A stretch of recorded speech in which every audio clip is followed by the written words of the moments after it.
Hi, this is Peter Woolfolk speaking. Now, first of all, thank you so very much for listening to the podcast. Now, I am very excited to let you know that the podcast is now available on Amazon Alexa. You know the drill. Simply say, Alexa, play Public Relations Review Podcast, and she'll take it from there. And again, thank you for listening. And if you enjoy the program, please become a subscriber. Now, on to the podcast.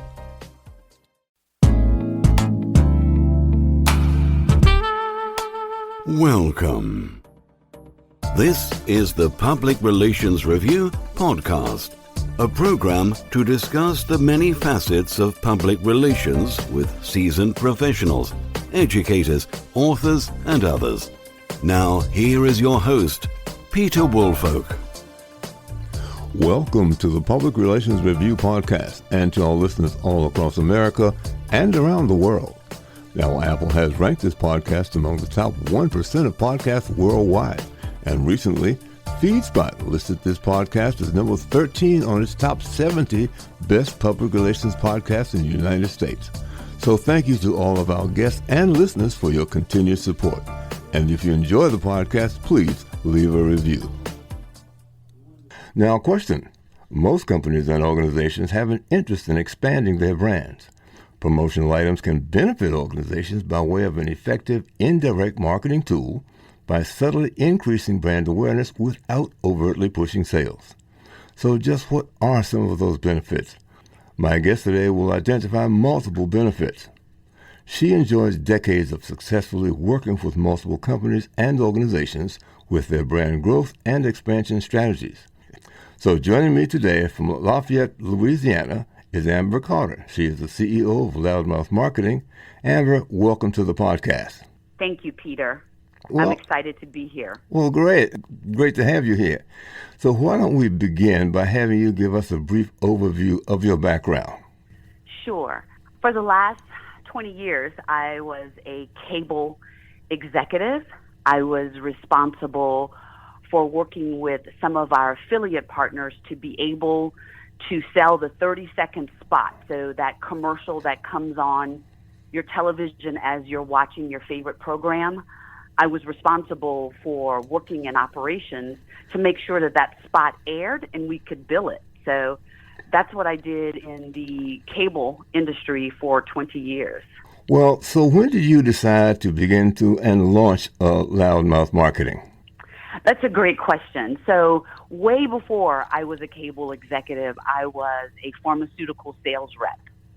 And we were armed with promotional products. So back then, what was really hot were pens, pads, coffee mugs, and all the things that would allow us to be able to get some time with the gatekeeper. The gatekeeper is the person that sits at the front desk, whether it be the office manager or the nursing staff, that would allow me to go back into the office to speak to a doctor. So it was my things I used to bribe them. And what I noticed is that when I was bribing the front office staff with free stuff, these are adults, they would get so excited about a pen, a pad, a coffee mug. God forbid if I brought in something that cost more than $4. So I noticed at that time that if I ever got a chance to be an entrepreneur, I wanted to sell promotional products. You know, it's interesting you said that because before I got into public relations, I actually worked for Xerox. So getting past the gatekeeper, you're absolutely right. It's hugely important if you want to sell something. So be as nice as you can. And I spent a lot of lunches on receptionists and secretaries. Absolutely. So let's talk about now some of the strategies that are necessary for brand expansion via promotional products. Okay. So I think often there's a misconception about branding and marketing. I have a couple of phrases that I want to use to set the stage. Marketing is kind of what you use to say about yourself. Branding is what others say when you're not in the room, right? Marketing gets attention. Branding is what turns attention into loyalty and lasting impact. And just one more, branding is not advertising. It's a connection. So when you think of promotional products, you really want to think of the branding aspect of it. And so branding can be used for several different reasons. Some of the strategies that I use when I talk to customers about using promotional products for branding is increasing awareness, generating leads. So it's kind of the sales part of it. And I'll give examples for each in a moment. Boosting your sales, maybe even encouraging customer loyalty. Loyalty from customers can also extend to employee engagement, and then obviously encouraging repeat business. Well, and I think that's important. One of the things I'll say is that I did have a chance to look at your website as Loudmouth Marketing. There's a lot of information up there that listeners can take a look at that talks about some of the things we're going to cover here today. So let's talk about ways of how these products benefit you and the clients, as I said, without pushing sales. Sure. Let's do customer loyalty, and I'll talk about it from employee engagement. So I sit down with the customer and I want to define their goals first, because what is so important about using promotional products for branding is that we're not selling things. Although when you go to my website, as you mentioned, there are many, many, many different things, right? I probably have over 1 million SKUs on my website. But each one of those things is driving a solution. And so I sit down with the customer to be able to understand, what is your objective? So I recently did a great employee engagement project with a local airport. In Louisiana, we recently had a blizzard for Louisiana. We called it snowpocalypse. We had 11 inches of snow on the ground. And so they reached out to me and said, Amber, we really need a nice gift to show our employees that got up and running in record time. We'd never had snow before. We've never had to have the airport closed for the amount of time it was. And so these employees really went out of their way to get us back up and running. And so I thought about that. I'm like, okay, I know I need a drill to drive a hole in the wall.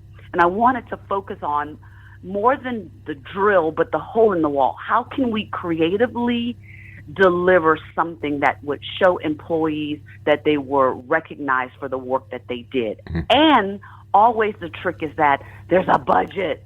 There's the B word, right? That's right. So we could have spent something as much as $100 per person, but they didn't have $100. What they had was somewhere between $30 and $50. So I went looking for something that I knew that employees were going to leave on their desk for years to come. And what we created was a snow globe. You know the globes that you take and you shake them and there's something inside of it? Absolutely. And what we put inside of it was a picture of the airport, a personalized picture of the airport, and each of the globes at the base of it had the individual's name. And what she said is when they distribute them, people the mouths open and they just were so excited. And when she walks around the office, people still, those that have kept them at work, have left them on their desk. Some of them have taken them home just to be able to enjoy with their families. So what we've created through showing employee recognition and loyalty, we've created an experience that people, and even the globe, actually you can turn it and it makes sounds. Unfortunately, we couldn't make it a Louisiana music sound, but people were really excited to receive their globe. You know, I like the way you frame this, because the fact that people kept them on their desk, it not only was a reminder to them of the work that they did, but other people saw that too. So that being the visibility of that item, a lot of people were exposed to that, and therein, again, in terms of brand exposure, was certainly a benefit to your organization, really, as you said, really without pushing sales. That's right. And so, when you think about, and I work with a lot of companies who use promotional items to create sales, like generating leads and boosting sales. But the beauty when you can make it experiential, you can do a return on investment, right? You can go back and ask the person, or not even ask the person, but you can just see the pride that they took in their work by continuing to have that item on their desk. So there's a return on that investment. Well, I'll be honest with you, I'm very excited to hear what you've just presented about that. And so now, give us a few more ways that you have helped others benefit from having their own product identification, promotional items around. Absolutely. So when companies use promotional products to generate leads, oftentimes I will get a company calling me at the last minute like, oh, Amber, we're going to a conference or a trade show, and I completely forgot that I need to restock my giveaway items. And I still try to take the exact same consideration of when that person leaves the booth and they've been handed something, because what you get in exchange for handing a promotional item is they give you either their business card, which you can use to be able to follow up after the fact. But one of my customers, because they came at the last minute, I needed to do something pretty quick in a turnaround. And so we came up with a really unique item. And what she said, Amber, this item had made it around the convention floor. It was this mug, and it was a special clearance, so I was able to get it pretty quickly from a vendor that was doing a closeout. But the mug actually had a speaker at the bottom of it. So particularly when you can get a product that's useful, those are the ones that are a big hit. So you drink out of the mug, and then you can also use it to play music through a USB Bluetooth. She said she had so many people in line waiting to talk to her simply because of her promotional product. There was no relevance in the item that they were selling, but the item that they were giving away became so popular at the convention. She actually ran out. Oh, boy. Well, but in exchange, she got tons of cards and relevant leads because people wanted the item she was giving away. Another really good strategy to use promotional products is when you are trying to boost sales. So, for instance, I work with a doctor who has just created a concierge service. She's a really good functional medicine doctor, and she no longer takes insurance. She is full cash pay, right? So it is called concierge. And what I pitched to her was, why don't you, when someone signs up, because it's really expensive, it's like $2,500 per year for her to be your physician. This is not something you can get reimbursed from your insurance. I said to her, when you get people that either buy your product, your concierge services, or refer, why don't you give them a really nice gift? Something like a nice tote bag or a lunch tote or something like that in exchange for paying for something. Another recent idea that I was successful with was a crawfish restaurant. I'm in Louisiana, so lots of those. But there's a tin that when you eat crawfish, you put your mud bugs on this tin. It's a round platter, right? And it became like a souvenir thing that you could take home when you buy 30 pounds of crawfish or more. So this restaurant person said, Amber, I don't like stocking things to sell. I'm like, no, you're not selling it. What you're doing is you're offering it when people buy something from you. It's an additive gift almost. So what they're seeing is that people are clamoring to be able to have that platter. So they're buying 30 pounds of crawfish and using it as a souvenir giveaway. You know what that also reminds me of? I mentioned earlier, relationship building. I think of maybe the circumstances such as, you said, getting past the desk. You might notice that person is a coffee drinker. So you might wind up giving them a coffee mug with your company's name on it. Even though you're right now not trying to, sell them specifically anything, but the fact is that they drink coffee, why not use this? And so it's sitting on that desk for a very, very long time, and it keeps your name in front of them. And it's sometime at some point they may decide to give you a call because of that that generosity you displayed to them. Absolutely. I'm glad you mentioned that because myself, being a entrepreneur, I have to think of creative ways in which to sell my product. And so I use the same strategies that I just talked about when I'm selling to my customers to be able to make the Loudmouth Marketing brand accessible. And so what I do is for every customer, I will send them a really nice sweatshirt. And it has my logo on it, front and center. And they often get like, oh, wow, where'd you get that? So I often use my own product to be able to sell myself.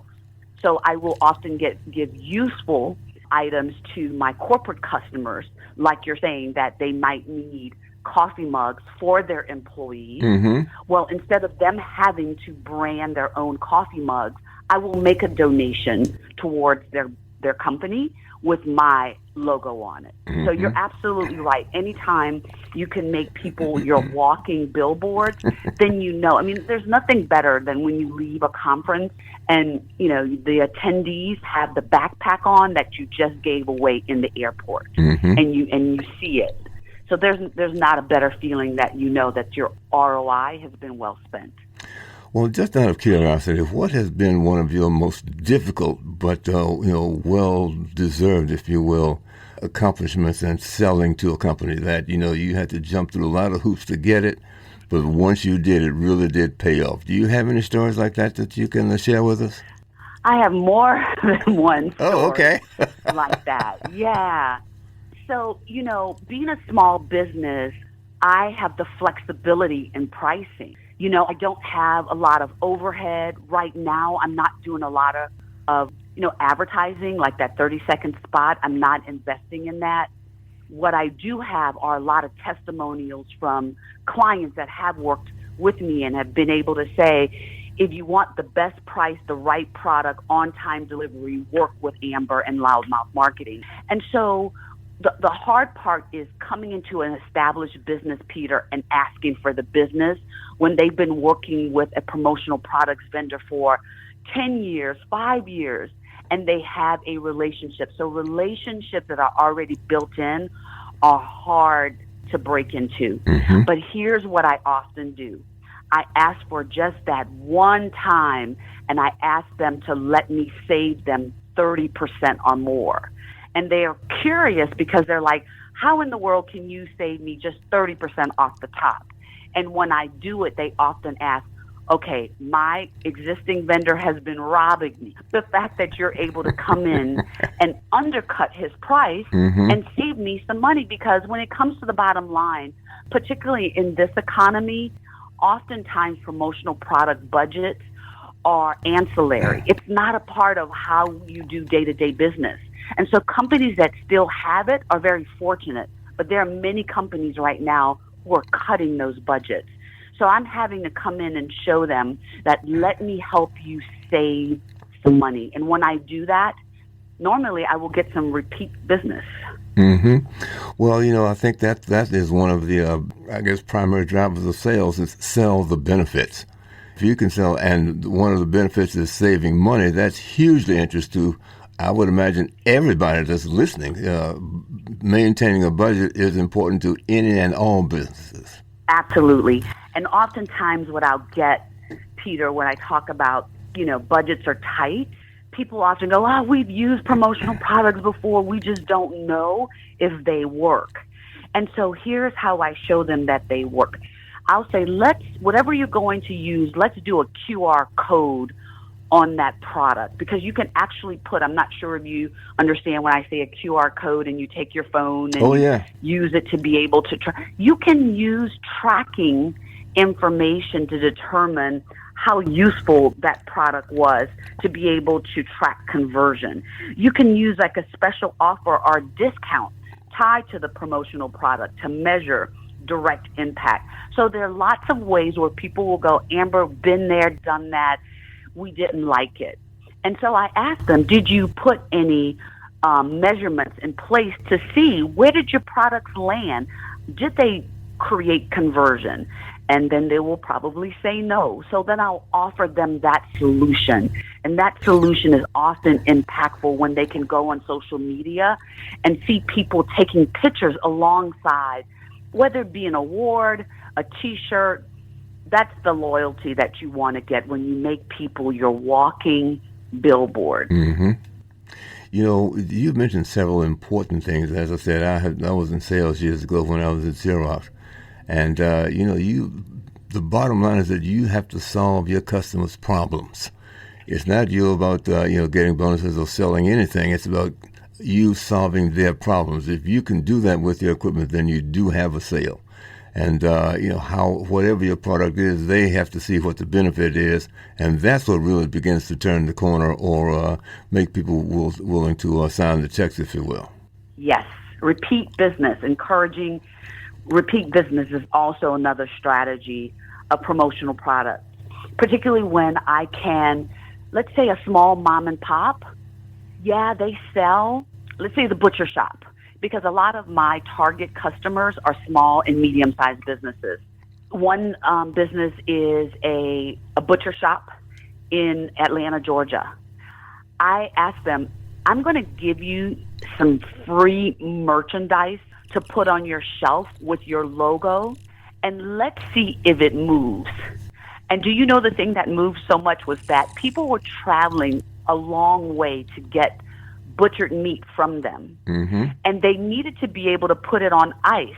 Well, they had nothing to put on ice, so we also stocked them with coolers, the cooler bags, mm-hmm. and we put their logo on the cooler bags. So people were buying up the cooler bags. So not only did they make money from the meat and the product, but they were making money from the cooler bags that people needed to be able to drive an hour back home, mm-hmm. especially in Atlanta traffic.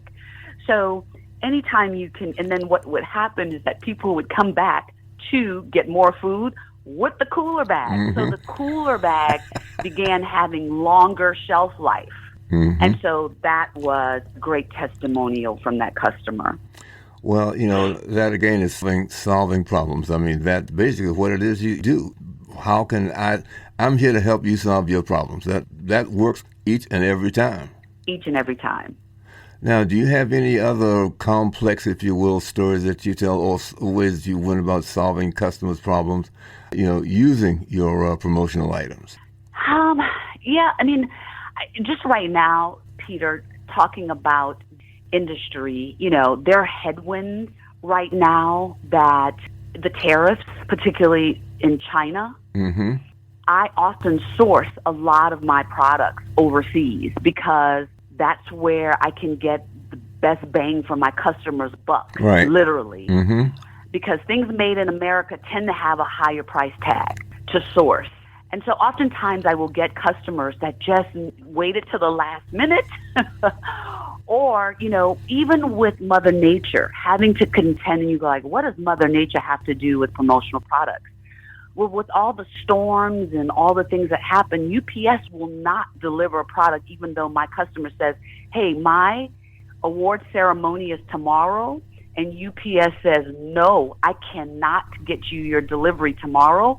My customers can't do anything with an award the day after the award ceremony. Right. So what I will often do, Peter, is have things in stock that I can hand deliver to a customer. So it may be blank awards, but at least when the award ceremony goes on, there's something in the hands to be delivered to the award recipient so they could take pictures, mm-hmm. right? Right. So I always want to have a plan B when I work with customers so that Mother Nature, UPS, FedEx don't impact the event because mm-hmm. the event is one day. And so the next day, the event is no longer, and that product is no longer relevant. Well, again, it's solving the problem because, yes, the actual trophy for them, because it is monogrammed or whatever, can't get there. But the fact is, people looking at the picture don't know that. But the recipient knows that, yes, this is just for this moment because of weather conditions or whatever, but I will get my actual trophy or plaque or whatever, once the weather condition clears up. So in essence, you did solve the problem, several different ways. Take the picture now, and we can still use it for publicity. And once the weather clears, you'll have your actual trophy in hand. And from my exposure, people will go along with that program because they understand, sometimes you have no control over Mother Nature. But the fact is you are still offering a solution to the problem is a help and benefit to me. Always got to learn how to pivot with Mother Nature because it's it's becoming more prominent now, but it's so unpredictable, right? Mm-hmm. And I just want to share one other thing that a mountain, I guess I would say, or a headwind. A lot of the big companies, and I do work with a couple of really big ones that do supplier diversity, and so they will often give small shops like mine a chance. What they want is companies that invest in sustainable and locally sourced products. Oftentimes they think a lot of this stuff is mass-produced and it just causes environmental damage. And while that could be true, Peter, there are lots of vendors now that I work with that create sustainable, recyclable products, whether it be a Pendaflex folder, they make it out of a recyclable material, a fabric, like the handbags that you'll use to go grocery shopping. People are looking for things that are recyclable. So often when I get that pushback that, oh no, we have enough stuff in the landfills, I'll show them all of the green items that Loudmouth Marketing offers, and I'm able to overcome that objection. Mm-hmm. That, again, is the sales thing. When you mentioned that, I go back to Xerox, overcoming those objections is a huge, it separates the pros from those who are not pros and stealing the deal. Once you can overcome those objections to customer satisfaction, things are looking up for you. Yes. Okay. Well, Amber, any closing remarks? Because what I've heard today, it was really, really exciting and I think very, very beneficial to our listeners. So any closing remarks for us? Well, I'm just excited to, at this time, expand my business. I've been doing this for a couple of decades now. And the thing that I can hang my hat on every day is that I have never cheated a client, meaning that people know when they work with me, my product will always be of quality. I will always give hand-holding service. I'm not going to have you go on that website and try to look through a million products to be able to pick just the right one. My customer service, my brand is often called hand-holding service. It feels a little touchy-feely sometimes, but when I can take away that burden from the admin that will call me to say, my executive leadership team wants me to find this great item, I'm able to take that burden away from that person and get the right product in the right budget and get it there on time. And so using those testimonials over and over again to get or drive new business for Loudmouth Marketing is what we do.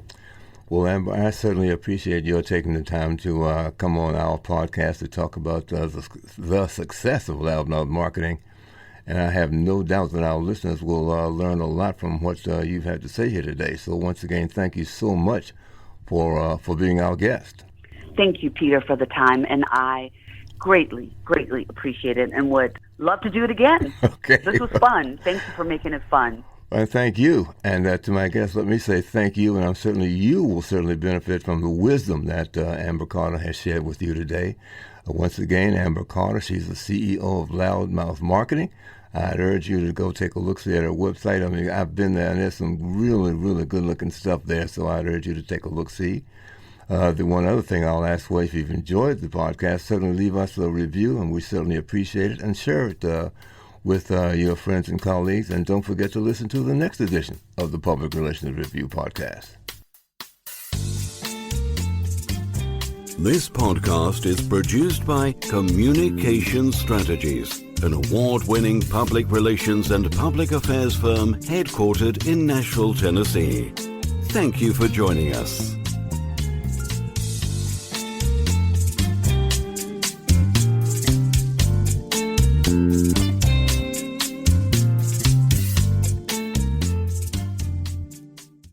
Hello, this is Peter Woolfolk. First, let me say thank you so much for being a listener. Now, I want to alert you to our shiny new podcast website located at podpage.com. However, you can go directly to the podcast site located at publicrelationsreviewpodcast.com. There, you can contact me through email. You can leave a voice message. You can leave a review. You can read an episode blog and frequently learn about the podcast guests. You might also want to suggest podcast topic ideas or even suggest a guest. You can also let me know if you would like to receive our podcast listener logo that you can post on your social media. So I look forward to hearing from you about our new podcast website. Thank you so much for listening to the Public Relations Review podcast, and have a great day.